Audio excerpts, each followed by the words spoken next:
이 최근에 2차 전지 소재 쪽 얘기는 많이 들으셨을 거고 배터리 셀 업체들이 상대적으로 주가 부진함이 이어지고 있는데 그 이유를 오늘 분석해 보도록 하겠습니다. 함께할 분은 레몬 리서치의 김민수 대표입니다. 안녕하세요. 안녕하십니까. 네. 오늘 전체적으로 배터리 셀 업체들 낙폭을 좀 줄이기는 했지만 약한 모습이거든요. 좀 어떻게 해석을 해야 될까요? 네, 요즘 별로 안 좋습니다. 네. 이 배터리 제조사들의 가장 큰 걱정이 뭘까요? 지금 시점에서. 이제 제가 얘기하겠습니다. 그냥. 원가 부담? 그렇죠. 네. 어떻게 하셨죠? 네. 네. 제가 보기에는 다들 뭐 하나씩 고민들은 다 있다고 보여지고 있지만 그래도 공통적으로 갖고 있는 부분들은 이 원자재 가격의 강세, 이게 가장 큰 부담이라고 생각됩니다. 오늘 리포트 나왔던 것 중에 동호화 기업도 그랬었죠. 2분기 실적이 안 좋았다. 근데 지금 전해질에 들어가는 대표적인 산불화질소 이쪽이 가격이 오르다 보니까 이를 대체로 대응을 못했다라는 관점 쪽에서 안 좋았던 실적인데 하반기는 가격을 올리겠다 뭐 이런 쪽이죠. 그러다 보니까 지금 앞으로도 지금 배터리 관련된 이 제조사들의 가장 큰 걱정은 지금 니켈부터 지금 하이니켈이다 보니까 니켈, 코발트, 망간 이런 쪽이 희귀 금속이죠. 그러다 보니까 일단 지금 니켈 같은 경우는 10년 내 매장량 최저치, 네. 생산량도 더 하고 싶어도 못하는 상황들이 나오고 있는데 이쪽으로 계속 수요가 늘어나게 되면 가격이 올라갈 수밖에 없죠. 이에 따른 부분을 업황이 좋아서 같이 가격을 올려버리면 되겠는데 가격이 급하게 오르게 되면 또 자동차 메이커들이 좋아할까요? 그러다 보니까 이제 여러 가지 부담들도 같이 나오고 있다는 게 지금 가장 큰 고민인데 그중에 하나 또 LG화학은 오늘 리포트에서 목표가를 하향시켰고 뭐 예측했던 결과고요. 게다가 또 SK이노베이션은 분할한다고 하는데 국민연금이 NO 그랬죠. 그래서 이제 반대표를 행사하겠다라는 부분들이 주가에 작용을 했다고 봐야 될 것 같습니다. 원가 부담은 제가 마지막 질문으로 여쭤보려고 했는데 네. 역시나 먼저 치고 나오셨네요.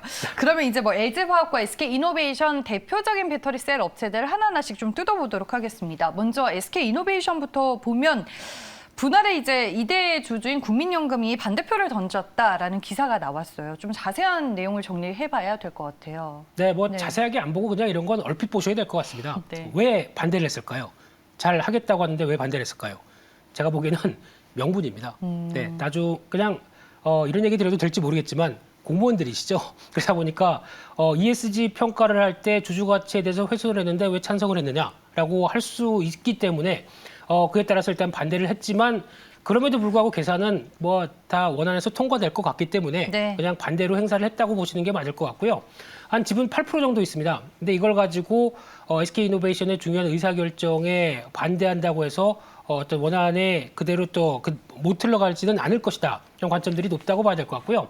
LG화학에서도 그랬었죠. LG화학 때도 분할한다고 했을 때 국민연금은 노라고 했습니다. 그래도 통과됐습니다. 그렇기 때문에 이번에도 거의 같은 흐름으로 보시는 게 맞을 것 같지만 그것 때문에 주가가 민감하게 반응하는 것 자체는 앞서 말씀드린 것처럼 지금 배터리 제조사들에 대한 여러 가지 부담감이 아직까지는 남아있기 때문에 그에 따른 현상이라고 봐야 될 것 같습니다. 내일 이제 임시 주총입니다. 말씀해 주셨다시피 뭐 국민연금에서 반대를 해도 어차피 주총에서는 결국 통과가 될 가능성이 높은 거잖아요. 통과되겠죠? 네, 네, 지금 되겠죠. 보시는데. 네, 네. 알겠습니다. 저도 그러면 그렇게 네. 확실한 어조로 얘기를 할게요. 그럼 이제 소액주주들을 위해서 SK이노베이션 측 회사 입장에서 어떻게 나오느냐. 네. 이게 중요할 것 같은데. 네, 그래서 아마 계획했던 대로 그대로 진행이 될 것 같고요. 네. 이게 저희가 알고 있는 SK 배터리, 그냥 뭐 2차 전지 ESS 하는 쪽 뭐 가칭이긴 하지만 그냥 그렇게 부르더라고요. 그래서 그쪽으로 물적 분할 하나 되고 거기다가 또 SK ENP라고 하는 회사, 이쪽은 이제 과거에 석유 개발 뭐 자원 탐사했었던 회사인데 거기다 그것만 하게 되면 밍밍하니까 추가를 하나 더 시켰죠. 네. 탄소 포집 기술과 관련된 CCU 관련된 쪽의 흐름도 같이 포함을 시켜서 그 환경 관련된 쪽도 챙기겠다라는 입장을 또 같이 이어지다 보니까 이런 쪽으로 분할을 하는 거는 뭐 거의 통과가 될 걸로 보여지고 있는데 이제 앞으로의 핵심은 그거죠.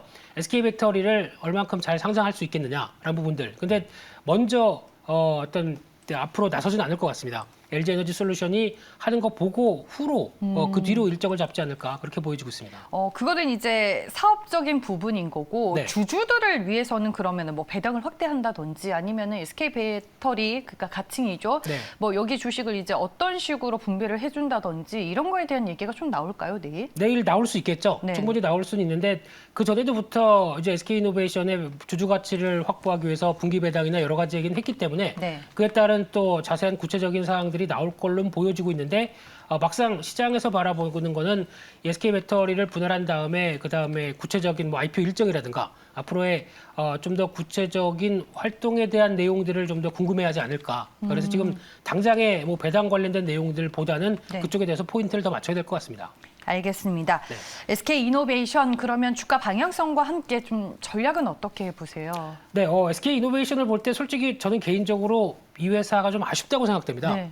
지금 주가를 보게 되면은 저희가 다 아는 것처럼 뭐 정유사죠. 정유사인데 최근에 정제 마진 괜찮게 올라오고 있습니다. 그러면은 S51이 올라오는 것처럼 일단 올라가긴 해야 되는데 분할 이슈가 있다 보니까 그만큼 못 움직이고 있고. 근데 또 회사를 뜯어보게 되면 이 회사가 지금 정유회사 가치 외에 2차 전지 관련된 가치가 부여됐겠느냐라고 하게 되면 전혀 부여가 안 돼 있습니다. 네. 지금 현재 시총이 22조 원 돼 있는데 지금 어떤 정유 관련된 회사의 가치 정도만 반영돼 있을 뿐 2차 전지 쪽은 전혀 반영이 안 된 가치라고 하게 되면 솔직히 싸다고 생각됩니다. 근데 싸지만 올라갈 모멘텀이 없다라고 하게 되면 주가가 안 가죠. 그런 상황 쪽에서 아마 지금은 이제 고민하고 있는 주가 정도로 보여지고 있는데 만약에 어떤 이슈가 있던 간에 주가가 또 하향된다. 그래서 아마 제가 보기에는 3만 원대까지 들어온다라고 하게 되면 그때는 적극적으로 사보는 것도 좋은 전략인 것 같은데 지금은 아직까지는 뭐 그냥 관망으로 봐야 될 것 같고요. 내일 주총 흐름들 보시면서 크게는 한 22만 원대 부근 지지권 그리고 또 27만 원대 부근 저항 사이에서 아직은 좀 고민하는 모습들 쪽에서 SK 배터리의 향후 전략들을 얼만큼 또 보여주느냐 이 부분이 가장 중요할 것 같습니다. 중장기적인 관점에서 봤을 때 SK이노베이션의 주가 싼 거는 뭐 사실이다. 네, 정 살 게 없고 이 2차 전지 쪽에서 그래도 한번 베팅을 해보겠다라고 네. 하게 되면 저는 SK 이노베이션도 하나에 포함시켜야 될 회사라고 생각이 들고 있습니다. 시간적인 여유가 되신 분들께서는 그러면 포트에 정말 오랜 기간을 생각하고 담아두는 것도 하나의 전략이 되겠네요. 그런데 끝까지 이제 말씀을 드리게 되면은 네. 예, 차라리 그렇게 되면은 분할한 다음에 그 다음에 보시는 것도 좋지 않을까. 그래서 좀 상장됐을 때 그때 구체적인 내용들 보시면서 하는 것도 괜찮지 않을까 싶은데 결론은 쌉니다. 네. 알겠습니다. 네. 확실한 답변을 제가 듣고 싶어가지고 계속 여쭤봤습니다. 네. LG화학도 최근에 주가가 전혀 회복이 되지 못하고 있잖아요. 네, LG화학은 또 다 아시는 것처럼 GM과 이 분쟁이 이어지는 가운데 거기서 분담금을 얼마나 할 것이냐에 대한 부분들이 가장 또 관건인데 이게 확정이 돼야 됩니다. 확정이 돼야 이제 불확실성 해소 그다음에 주가의 반등을 노릴 텐데 이게 일단 확정이 안 된다는 부분들 때문에 좀 더 어떤 좀 오래 걸리는 상황들이고요. 게다가 지금 충당금을 기존에 쌓아놨는데 이 정도 충당금 가지고 충분히 GM과의 분쟁 쪽에서 배상할 수 있는 금액이 되느냐 이 부분이 또 의문이죠. 그러다 보니까 이렇게 되면 결론적으로 이 부분이 확인되기 전까지는 LG에너지솔루션 상장 IPO는 좀 연기될 수밖에 없지 않느냐라는 관점이라고 하게 되면 이 부분이 주가에 대해서는 전부 다 불확실성이 좀 커지는 그런 상황이라고 봐야 되겠죠. 그런 쪽에서 봤었을 때 아직까지는 이 불확실성을 해소를 해야 주가에 대한 탄력들을 기대할 텐데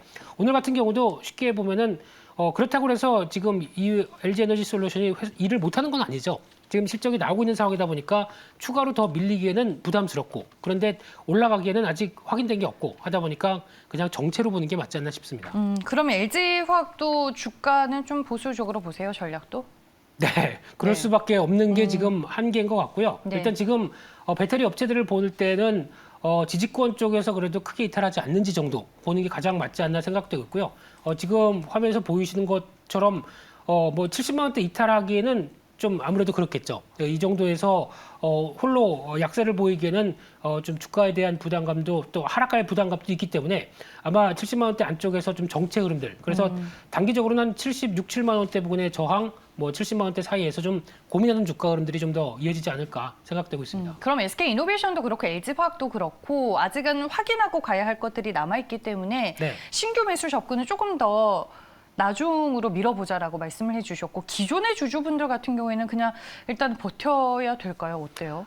지금 네. 기점으로 보게 되면은 아마 기존 주주분들 같은 경우 만약에 뭐 갖고 있는 상황 쪽에서 네. 지금 수익이 난 상황은 거의 아니겠죠. 그렇죠. 네, 그렇다고 네. 하게 되면 제가 드리고 싶은 전략은 일단 낙폭 컸을 때 조금씩 모아가면서 대응해서 단가 낮추는 전략은 그렇게 나쁘진 않지만 중요한 거는 아마 하반기도 계속 이제 확인하려고 할 겁니다. 그만큼 원자재 가격들이 올랐는데 수익성을 유지할 수 있는지. 그러니까 대표적으로 지금 가장 큰 고민이 흑자 전환이 언제 되겠느냐라고 했던 부분들이 이제 서서히 다가오다 보니까 이를 좀 더 당기면서 지금 폭발적으로 성장하고 있는 전기차 시장에 대해서 어느 정도 이를 좀 끌고 갈 수 있느냐라는 부분들을 확인하려는 심리가 높기 때문에 그 부분 확인하는 게 더 먼저가 아닐까 싶습니다. 반등의 모멘텀을 배터리셀 업체들은 기다려야 한다라고 말씀을 해주시는 거고 네. 서두에 이제 원가 상승 얘기를 해주셨어요. 원자재 가격 상승분이 결국에는 판가에 이제 연동이 되기 때문에 배터리셀 쪽은 원가 상승에 대한 압박이 있다. 그렇게 되면 지금은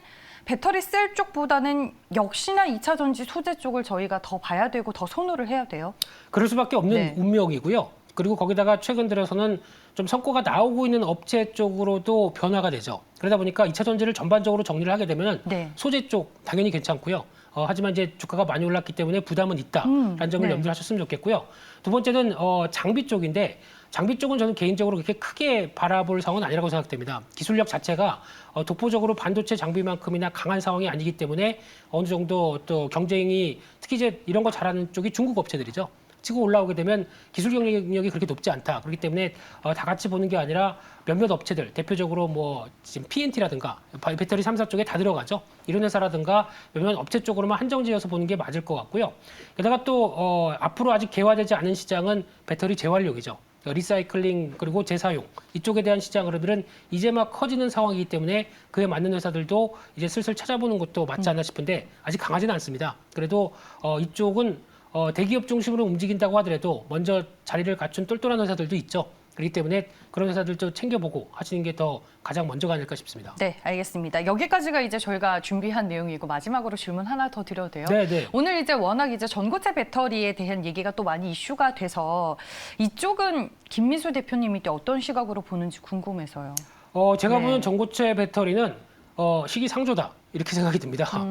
전고체 배터리 이번에 도요타에서 그 뭐라고 그러죠? 컨셉트카 비슷하게 해서 만들어 놓고 도로를 달리는데 그거 보고 우리는 완성했습니다라고 얘기하는데 말도 안 되죠. 10km 가고 끝이었답니다. 그만큼 아직 완성도가 떨어질 수밖에 없고 가장 기술이 발전된 쪽은 도요타가 맞긴 한데 상용화되기 전까지는 아직 시간이 더 필요하다라고 하게 되면 지금 제가 전고체 배터리와 관련된 쪽으로 모멘텀을 강하게 가는 뭐 몇몇 종목들 있죠. 근데 이 부분을 너무 기대감을 키울 상황은 아니라고 봐야 될 것 같고요. 그보다 지금 시장이 커지면서 나오는 소재 쪽을 더 지금은 챙겨보는 게 맞다라고 봐야 될 것 같고 또 하나로 말씀드리게 되면 아마 이제 지금 NCM 계열 즉 하이니켈 계열 쪽이 계속 부각을 받고 있는데 지금 LG화학도 그 이제 리튬 인산철 MLFP 쪽으로 다시 개발을 또 시도하고 있죠. 그러다 보니까 앞으로는 전고체 배터리와 관련된 쪽보다는 제가 보기에는 좀 저가 라인 쪽은 LFP를 또 키우면서 같이 양동으로 나가는 그래서 고급차는 하이니켈계 또 약간 중저가 라인은 이런 LFP를 같이 키워서 대응하는 전략적으로 가서 변화가 나오지 않을까 싶은데